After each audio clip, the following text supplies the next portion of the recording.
welcome back to the second video on how to become an exchange student in Japan. So after watching the first video, let's say you got accepted into the exchange program that you wanted. Yay! Congratulations! So now what? The next step is you have to become mentally, emotionally, and physically prepared. This video is going to be about how to be mentally and emotionally prepared.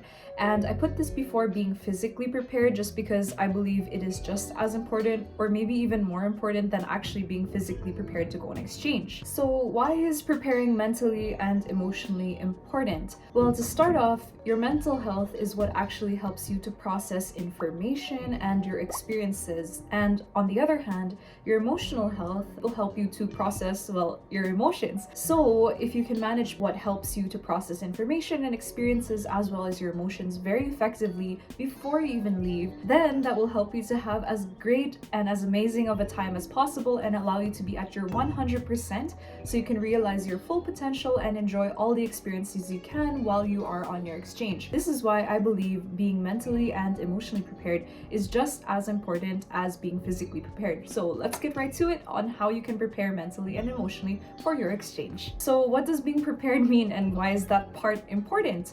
Well, because it means that if you are prepared, you've done all of the necessary preparation in order to feel that no matter what life throws at you, you're going to be fine. So you're going to have that confidence that you are going to be okay no matter what. And in terms of going in an exchange where you've willingly thrown yourself into situations that will either shock you, scare you, change your worldview on something, this means that no matter what happens during the exchange, you won't be fazed. And at the same time, you'll sort of see yourself from a detached third-person perspective. And in a way, this will allow you to process your experiences more objectively. And because of that, you will actually be able to learn more and to gain more out of that experience and improve more as a person than somebody who wasn't prepared at all to face that situation in the first place. So that is why I believe it is extremely important to be mentally and emotionally prepared for whatever the exchange might throw at you before you even go. Alright, so let's cover being mentally prepared first. So for me, this means three things. Number one, this means having the right mindset, setting goals, and number three, predicting challenges and finding solutions to those challenges or problems that you might face. So what do I mean by having the right mindset? Now, when I say mentally prepared, I mean you are ready to take on challenges and you're ready to overcome those challenges and improve as a person. If you don't have the right mindset, then you won't be able to overcome these challenges and to improve yourself in the first place. So when I say having the right mindset, this means that in order to face those challenges, you have to already think of yourself as someone who is, number one, constantly trying to improve themselves. Number two, somebody who always takes every single opportunity, whether good or bad, as a learning opportunity so you can see how you can improve yourself even more. And number three, as somebody who is able to be their own cheerleader. Because if you don't have these three things, when you're confronted with a problem, it will be very hard to pick yourself back up and to learn how to overcome that challenge. So let's say, for an example, you really want to eagerly practice the language that you are learning. So you go up to somebody and you try to speak with them, and this person, who's not a very nice person, will say to you, "Oh, sorry, I don't understand you. Bye." What are you gonna do? What's your initial reaction? Because that hurts, that really hurts. It's okay to feel sad and it's okay to feel disappointed because those are emotions and we have to accept them. But what's your initial thought? Is your initial thought, "Oh, okay, I'm just gonna give up. Like, oh yeah, that wasn't great. I suck. That was embarrassing," and you don't get anything out of it? Or is your thought, "Okay, well, that's okay. I guess I'll just try with the next person. This person wasn't very receptive, so I'm just going to try with the next person"? Or is your thought even something like, I wonder why they didn't understand. Was it my pronunciation? Was it the way that I was using the words? Was that not the right word? Was I talking too slow? Was my hand gestures like too much?" Like that. Is that what you think? Because if that's so, that means that you're already on the path to improving yourself because you have the right mindset. You want to improve yourself. You always want to see everything as a learning opportunity on how to get better. And third of all, it didn't faze you because you're like, "Yeah, I'm okay. You're okay. Let's try again. You're great. You're doing great. let's go, let's try again. So in that case, that's having the right mindset, and that's really, really important for overcoming challenges in the first place. Okay, number 2, setting goals. Why is this important? As I mentioned in the first video, this is really important because it allows you to have sort of a path that you can use to measure yourself and see whether or not you're actually achieving what you set out to do on your exchange. Also, as I mentioned in the first video, you can do this by grabbing a notebook or writing on your notes on your phone while you're on the toilet, or using your computer on Microsoft Word and typing it down. Do something but brainstorm what you want to achieve while you are on your exchange. So everything that you're doing while you are on your exchange, whether that be intentionally or subconsciously, is going to be pushing you to reach those goals, because if you can really make it concrete, like what you want to achieve while you are there, then it'll be a lot easier for you to spot different opportunities while you are there and say, hey, this aligns with my goals, let's do this opportunity. Or, hey, this opportunity seems like it would allow me to improve myself in this one area that I really want to work on, so I'm going to go and do that volunteer opportunity or teach that English class, something like that. So it's really important that you do think of what your goals are before you even go on exchange, so that you can put in effort every single day while you are there to achieve those very goals that you set out to do before you even leave. Okay, thirdly and lastly, for being mentally prepared and being able to take on whatever challenges are there, is predicting the challenges that you are going to be facing, and at the same time, not just predicting them, but also coming up with potential solutions in order to face those challenges and to learn something out of them.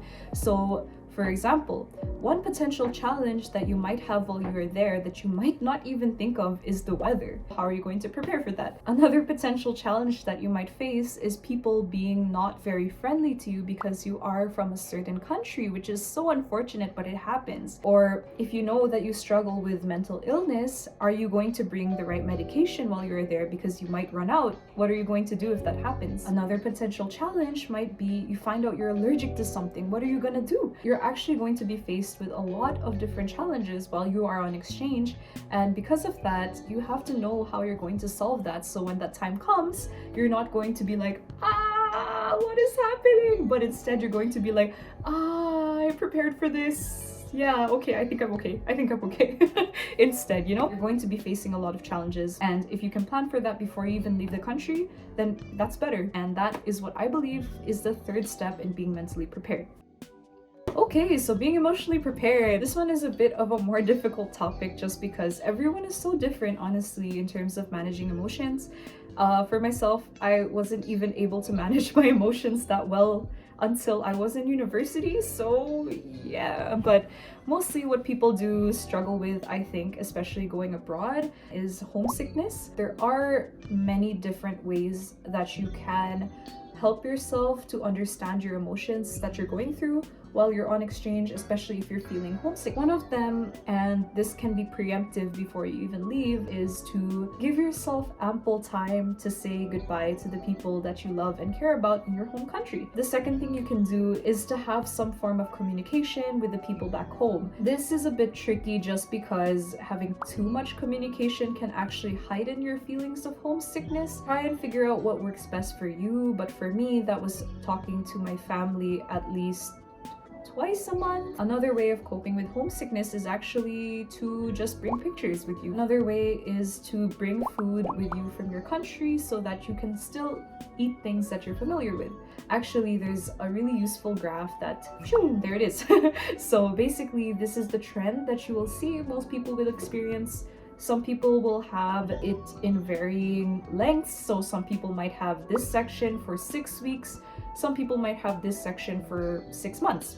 It really depends on the person, but there are some steps that you can take in order to lessen your feelings of homesickness in those times, especially if you can, with people who are physically there with you, just to reach out and not to shut yourself in as much as possible. Just purposefully, take a walk outside or eat lunch with your friends, do things like that, and talk with people about how you feel. Yeah, just doing things like that will help you to manage and to cope your emotional stressors a lot better, and also to allow yourself to feel things, because it should be okay to feel what you're feeling. It's very natural. just don't let it get to the point where you're unable to pull yourself out of that. And I don't know what that takes for you, whether that be doing sports or exercising, or whether that's talking to other people like me. I need to talk to other people in order to help me get emotionally better, I guess. And you keep the people in your life updated about how you're feeling, then you should be a-okay. So in order to prepare emotionally before you leave, just to figure out solutions to how you can help yourself to feel as emotionally well as possible. Alright, we got to the end. So just to summarize, to be mentally prepared, you do need to have the right mindset, you need to set goals, and you need to think of potential challenges as well as come up with solutions to those challenges. As for being emotionally prepared, make sure that you surround yourself with good people back home and to say goodbye to them in the proper way. And you need to know what you need to do for yourself in case those emotions may get a bit out of hand, so that you can have as great of a time as possible while you are overseas and while you are on your exchange. So I hope this video was helpful for you. I hope you got something out of it. And please leave me a comment down below to tell me what you learned from this video, and if this video was helpful to you at all, I would love to hear it.